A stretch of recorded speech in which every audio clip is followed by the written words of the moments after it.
Pernah dengar warung makan yang selalu laris, padahal tempatnya tersembunyi.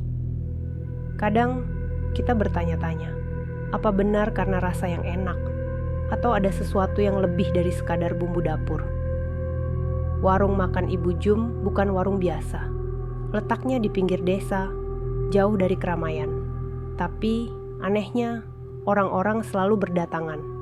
Bahkan, meski ada warung lain yang lebih dekat dan lebih bersih, tetap saja pelanggan lebih memilih makan di tempat Ibu Jum. Warung itu kecil, dengan papan kayu tua bertuliskan, "Warung makan Bu Jum, murah dan lezat." Tidak ada yang mencurigakan, meja kayu panjang, bangku plastik, dan aroma masakan yang menggoda. Tapi bagi yang peka, mereka akan sadar ada sesuatu yang tidak beres. Setiap malam, sekitar pukul 2 pagi, ada suara langkah kaki di belakang warung. Pelanggan mungkin tidak tahu, tapi para tetangga sering mendengar suara seperti seseorang menyeret sesuatu. Mereka juga mencium bau anyir yang aneh, tapi tak ada yang berani bertanya. Malam itu, Darman, seorang sopir truk yang sering makan di sana, duduk di pojok warung sambil menghabiskan sepiring nasi rames. Rasanya memang enak, terlalu enak. Gurih, pedasnya pas, dan ada sensasi yang membuatnya ingin tambah lagi dan lagi. Saat ia hendak meminta tambahan, tiba-tiba listrik warung berkedip-kedip. Lampu remang-remang membuat bayangan di dinding terlihat aneh. Seolah ada sosok lain yang berdiri di belakangnya. Darman menoleh ke arah dapur. Ibu Jum ada di sana, membelakanginya. Tapi ada sesuatu yang janggal.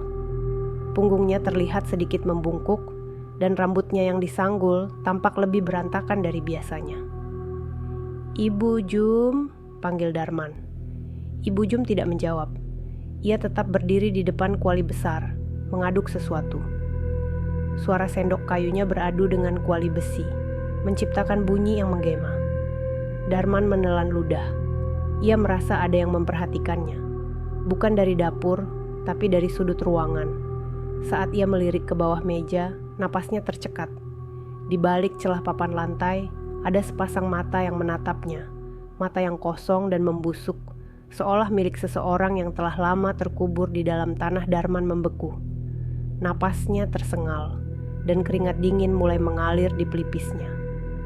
Mata itu masih di sana, menatapnya tanpa berkedip. Ia ingin berdiri dan lari, tapi tubuhnya terasa berat, seperti ada sesuatu yang menahannya. Lampu warung masih berkedip-kedip, menciptakan bayangan-bayangan aneh di dinding. Suara sendok kayu yang diaduk Ibu Jum semakin lambat, lalu berhenti. Hening. Darman menelan ludah, perlahan mengangkat kepalanya, mencoba melihat ke dapur. Ibu Jum tidak lagi mengaduk kuali. Tubuhnya kaku, berdiri diam dengan kepala sedikit miring ke samping, seakan sedang mendengarkan sesuatu. Lalu, dengan suara serak yang menggetarkan udara, Ibu Jum berkata, "Kamu lihat sesuatu, Man?" Darman merasakan jantungnya hampir melompat dari dada. Ia tidak berani menjawab, hanya bisa menelan ludah. Perlahan, Ibu Jum membalikkan tubuhnya. Wajahnya terlihat lebih pucat dari biasanya. Matanya sayu seperti orang yang tak tidur berhari-hari. Tapi bukan itu yang membuat Darman nyaris menjerit. Di lehernya ada sesuatu yang melingkar. Tali. Tali berwarna kecoklatan yang tampak sudah lapuk, seperti sesuatu yang pernah terkubur dalam tanah. Salah satu ujungnya masih mengeluarkan tanah kering, sedangkan ujung lainnya, Darman tidak tahu diikat kemana, atau lebih tepatnya ke siapa. Ibu Jum tersenyum, tapi senyum itu terlalu lebar, terlalu kaku, seolah bibirnya ditarik oleh sesuatu yang tak kasat mata. Tiba-tiba dari bawah lantai terdengar suara sesuatu bergerak, seperti gesekan kain basah dengan kayu. Lalu aroma anyir menyeruak, membuat Darman hampir muntah. Ia menunduk, mata itu masih di sana. Tapi kali ini bukan hanya sepasang mata. Sebuah tangan dengan kulit mengelupas perlahan mencuat dari celah papan. Jari-jarinya kurus dan panjang, bergerak-gerak seakan mencari sesuatu. Darman ingin berteriak, tapi suaranya tercekat di tenggorokan. Dari dapur, Ibu Jum melangkah mendekat. Suaranya lirih namun jelas terdengar. "Sudah waktunya, Man. Aku butuh tambahan." Darman mundur perlahan. Tangannya mencengkeram erat meja kayu, berharap tubuhnya bisa bergerak lebih cepat. Tapi sesuatu menahannya. Dari bawah lantai, tangan kurus itu semakin keluar, diikuti oleh bau tanah basah yang menyengat. Jemarinya bergerak-gerak, seperti mencari sesuatu atau seseorang. Ibu Jum semakin mendekat. Setiap langkahnya terdengar aneh, seperti tulangnya tidak sejajar dengan dagingnya. Senyumnya masih melebar, dan tali pocong di lehernya kini tampak semakin ketat, seolah ada yang menariknya dari belakang. "Kamu suka makan di sini kan, Man?" Suara Ibu Jum terdengar lebih serak, lebih dalam. Darman menggeleng cepat, tubuhnya semakin mundur hingga punggungnya menabrak dinding. Tangannya meraba-raba ke belakang, mencari sesuatu untuk dijadikan senjata. Tiba-tiba, salah satu papan lantai pecah. Darman menunduk dan melihat sesuatu yang nyaris membuat jantungnya berhenti. Sebuah wajah muncul dari celah lantai. Wajah seorang pria dengan kulit membusuk, matanya bolong, dan mulutnya menganga lebar, seakan berusaha menelan udara. Bibirnya bergerak-gerak, menggumamkan sesuatu yang tidak terdengar jelas. Namun, Darman bisa membaca gerakan bibirnya. "Tolong!" Darman ingin menjerit, ingin berlari, tapi tubuhnya tidak bisa bergerak. Ibu Jum kini berdiri tepat di hadapannya. Dari balik tubuhnya, sesosok bayangan hitam merayap keluar. Sosok itu tinggi, kurus, dengan tangan yang panjang menjuntai hingga ke lantai.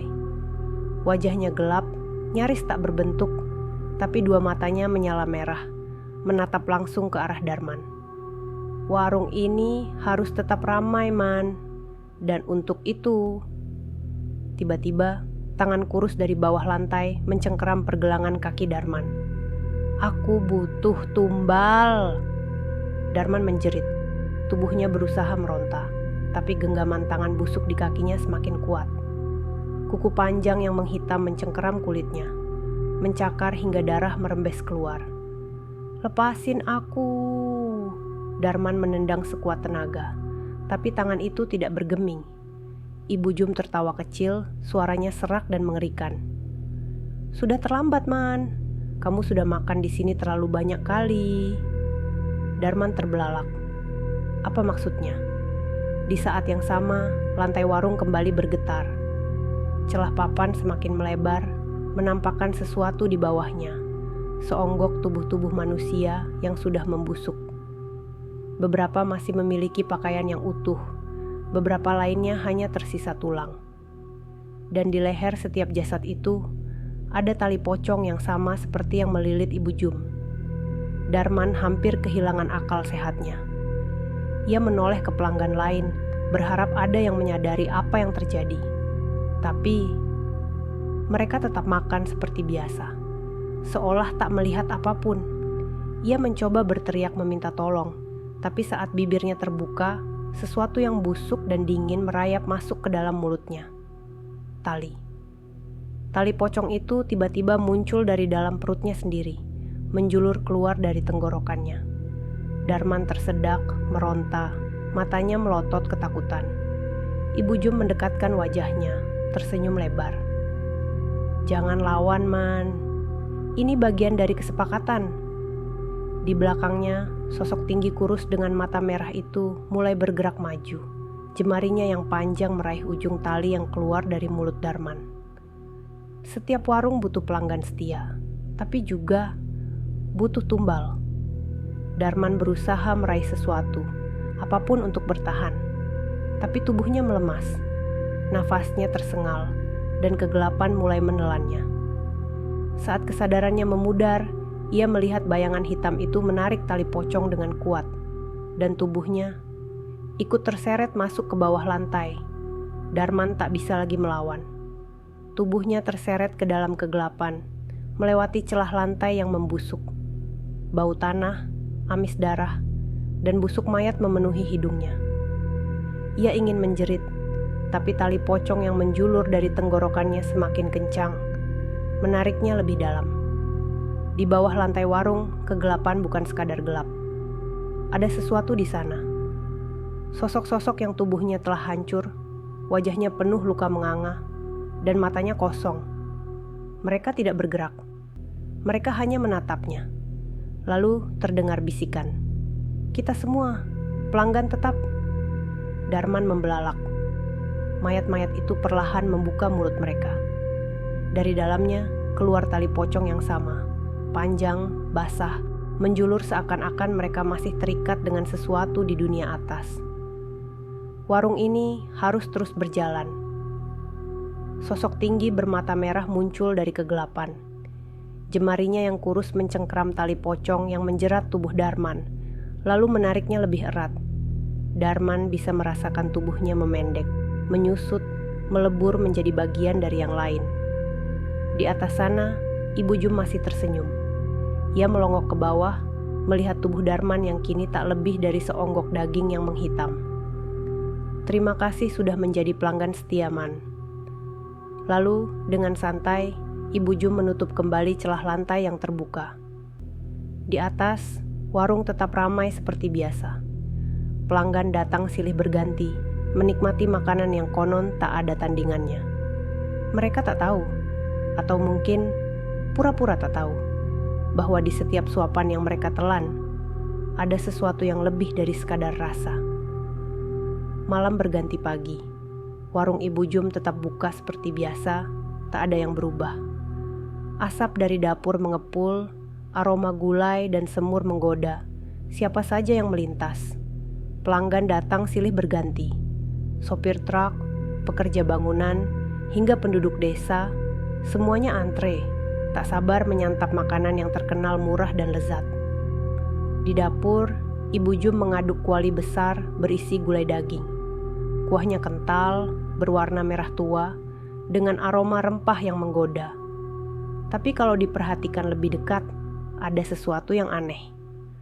Potongan daging di dalamnya terlalu kenyal. Warnanya sedikit lebih gelap dari daging sapi biasa, dan serat-seratnya tampak berbeda. Seolah bukan berasal dari hewan. Ibu Jum tersenyum tipis. Dengan cekatan, ia menuangkan gulai ke dalam piring, lalu memberikannya kepada pelanggan yang sudah menunggu. "Silakan, Pak, baru masak pagi ini. Dagingnya segar." Pria itu mengangguk puas, menyendok gulai dengan nasi hangat, lalu memasukkannya ke mulut. Matanya membelalak. Lezat. Begitu lembut, begitu gurih, begitu nikmat. Ia tersenyum puas, tak sadar bahwa di sudut ruangan seseorang sedang memperhatikannya.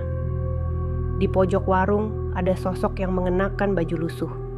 Tubuhnya kurus, wajahnya pucat, dan tatapannya kosong. Tak ada yang menyadari keberadaannya, karena ia bukan lagi bagian dari dunia ini. Itu Darman. Atau lebih tepatnya, sisa-sisa dirinya. Ia hanya bisa duduk di sana, melihat tubuhnya yang telah menjadi hidangan, menyaksikan orang-orang menyantapnya tanpa rasa curiga. Mulutnya bergerak, mencoba bicara, tapi tak ada suara yang keluar. Hanya ada tali pocong yang masih melilit lehernya. Di dapur, Ibu Jum menatap kuali besar yang mulai kosong. Ia mendesah pelan, lalu berbisik, "Sudah habis. Waktunya mencari tambahan lagi." Sosok tinggi kurus dengan mata merah berdiri di belakangnya, menyeringai puas. Dan di luar warung, seorang pemuda baru saja turun dari motornya, melangkah masuk tanpa tahu bahwa dia akan jadi pelanggan tetap berikutnya. Pemuda itu melangkah masuk ke warung tanpa ragu. Aroma gulai yang menggoda langsung menyambutnya, membuat perutnya keroncongan. Ia memilih duduk di meja dekat jendela, melirik menu yang tertulis di papan kusam. Gulai spesial, semur daging, rawon campur. Warung ini memang terkenal enak, batinnya. Tak butuh waktu lama, seorang pelayan menghampirinya. Seorang wanita tua dengan senyum lebar, terlalu lebar, seakan bibirnya ditarik paksa ke kedua sisi. Matanya cekung dan gelap, tapi tetap terlihat ramah. "Mau pesan apa, Nah?" Pemuda itu berpikir sejenak. "Gulai spesial, Bu. Porsinya yang banyak ya." Wanita itu mengangguk, lalu melangkah ke dapur. Di dalam, Ibu Jum tengah berdiri di depan kuali besar, mengaduk sesuatu dengan sendok kayu. Dari balik uap yang mengepul, matanya melirik sekilas keluar, menatap pemuda yang duduk santai tanpa curiga. Sosok tinggi kurus bermata merah berdiri di sudut dapur, memperhatikan Ibu Jum dengan ekspresi menuntut. Belum cukup, tambah lagi.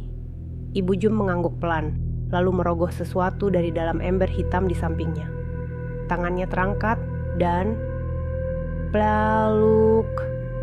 Sebuah potongan tangan terjatuh ke dalam kuali. Jari-jarinya masih utuh, kukunya pecah sebagian, seakan pernah berusaha mencakar sesuatu sebelum akhirnya terpotong. Ibu Jum tersenyum. Masih segar, bagus. Di pojok ruangan, Darman yang sudah menjadi arwah hanya bisa menyaksikan dengan tatapan kosong. Ia ingin berteriak, ingin memperingatkan pemuda itu untuk lari. Tapi tali pocong di lehernya semakin kencang. Ia bukan siapa-siapa lagi. Ia hanya salah satu bahan baku. Sementara itu, pemuda di luar masih santai memainkan ponselnya, tak sadar bahwa makanan yang ia tunggu sedang disiapkan dengan cara yang tak pernah ia bayangkan. Di dapur, Ibu Jum menuangkan gulai ke dalam mangkuk, lalu memberikannya pada pelayan tadi. Antarkan ke meja terakhir, sebelum dagingnya habis. Pelayan itu tersenyum, berjalan keluar dengan langkah tenang. Di belakangnya, Ibu Jum kembali menatap kuali yang mulai kosong.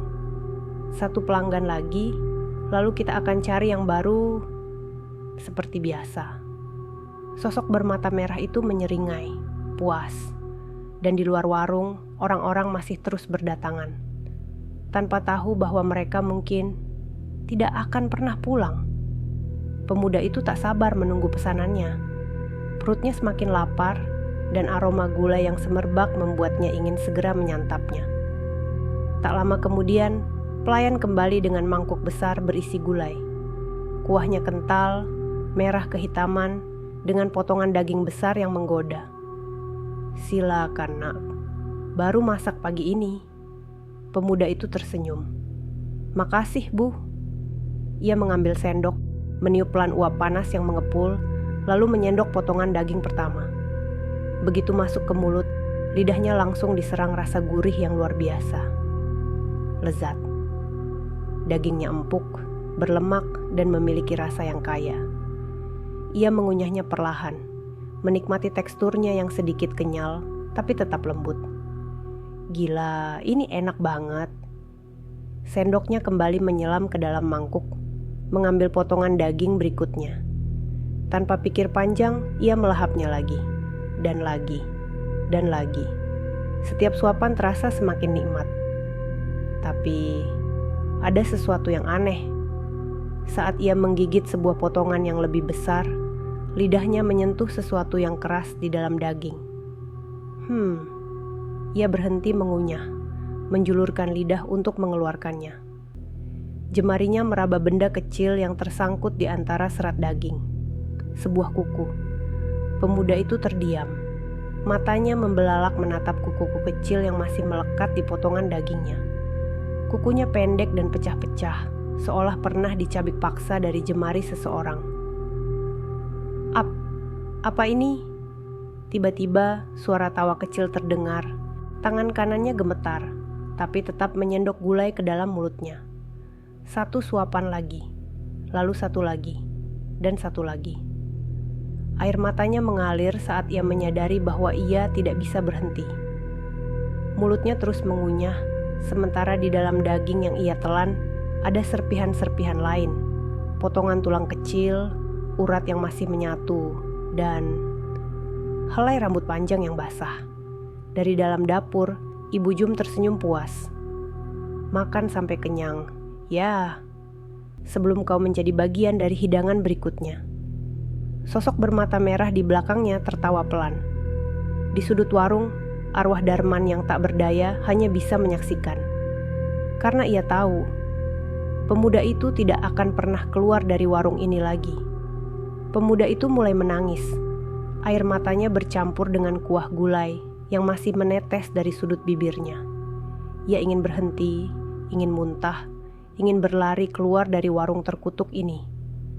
Tapi tubuhnya tidak mau menurut. Tangannya tetap bergerak. Sendok itu terus menyuapinya, bahkan saat lidahnya mulai terasa pahit, bahkan saat perutnya mulai melilit kesakitan, bahkan saat ia mulai menyadari bahwa ada sesuatu di dalam tubuhnya yang berubah. Di dapur, Ibu Jum masih tersenyum. Sebentar lagi. Sosok bermata merah di belakangnya kini semakin jelas. Tubuhnya kurus kering, kulitnya seperti kain kafan yang sudah membusuk, dan kedua matanya menyala seperti bara. Ia menatap pemuda itu dengan tatapan penuh lapar. Tangannya yang panjang mulai bergerak. Pemuda itu tersedak. Sesuatu menyangkut di tenggorokannya. Ia meraba lehernya, mencoba memuntahkannya, tapi tidak bisa. Glek. Dengan mata melotot, ia menelan benda itu. Sepotong tali pocong yang masih basah. Ia terbatuk, wajahnya mulai pucat. Tapi tangannya masih terus menyuapkan makanan ke mulutnya. Arwah Darman yang berdiri di sudut warung hanya bisa menyaksikan dengan tatapan kosong. Ia tahu persis apa yang akan terjadi selanjutnya. Ia pernah mengalaminya. Pemuda itu merasakan perutnya semakin sakit. Seakan ada sesuatu yang bergerak di dalamnya. Tangan dan kakinya mulai kaku. Dadanya terasa sesak. Darah mulai keluar dari matanya. Ia ingin menjerit, tapi suaranya hilang. Tali pocong yang tadi tertelan tiba-tiba menyembul dari tenggorokannya, menjulur keluar seperti akar pohon yang tumbuh di dalam tubuhnya. Ibu Jum terkekeh pelan. Ia mendekati pemuda itu yang kini menggeliat di kursinya. Tubuhnya kejang-kejang, sementara tali pocong itu terus keluar dari mulutnya. Semakin panjang. Di luar warung, suara kendaraan masih terdengar. Orang-orang masih lalu lalang, tanpa tahu bahwa di dalam sini, satu lagi nyawa sedang dikorbankan. Pemuda itu kini tak lagi berusaha melawan. Matanya kosong, tubuhnya lunglai, dan tali pocong yang keluar dari mulutnya mulai melilit tubuhnya sendiri. Ibu Jum membungkuk, menatapnya lekat-lekat, lalu berbisik, "Selamat datang di warung kami." Di belakangnya, sosok bermata merah tertawa puas. Dan di dapur, sebuah kuali besar sudah siap untuk memasak bahan baru. Pagi itu, warung makan Ibu Jum tetap buka seperti biasa. Asap dari dapur mengepul, aroma gulai dan semur menyebar ke jalanan, menggoda siapa saja yang melintas. Pelanggan berdatangan. Sopir truk, pekerja bangunan, hingga penduduk desa. Semuanya antre, tak sabar menikmati hidangan yang terkenal murah dan lezat. Di salah satu meja, seorang pria paruh baya menyuap gulai ke mulutnya. Lezat. Dagingnya begitu empuk, kuahnya kaya rasa, dan aromanya menggoda. Tapi tanpa ia sadari, di dalam daging yang ia telan, ada sepotong kecil kuku yang masih menempel pada potongan daging. Di dapur, Ibu Jum tersenyum puas. Kuali besar masih penuh. Gulai masih mendidih, mengeluarkan aroma yang semakin menggugah selera. Di sudut ruangan, sosok bermata merah berdiri diam, menatapnya dengan ekspresi puas. Dan di pojok dapur, sosok pemuda yang semalam datang ke warung itu masih ada di sana. Bukan sebagai pelanggan, tapi sebagai bahan utama hidangan berikutnya. Warung makan Ibu Jum tak pernah sepi, dan gulai spesialnya tak pernah kehabisan daging. Terima kasih sudah menonton dan mengikuti kisah horor ini sampai akhir. Kalau kalian suka dengan cerita ini, jangan lupa like untuk mendukung cerita-cerita seram lainnya. Tulis di komentar pendapat kalian. Bagian mana yang paling bikin merinding? Dan tentu saja, subscribe channel Dimensi Lain supaya kalian gak ketinggalan cerita horor terbaru yang lebih mengerikan. Hati-hati kalau makan di warung pinggir jalan. Siapa tahu kalian adalah pelanggan berikutnya. Sampai jumpa di kisah horor berikutnya.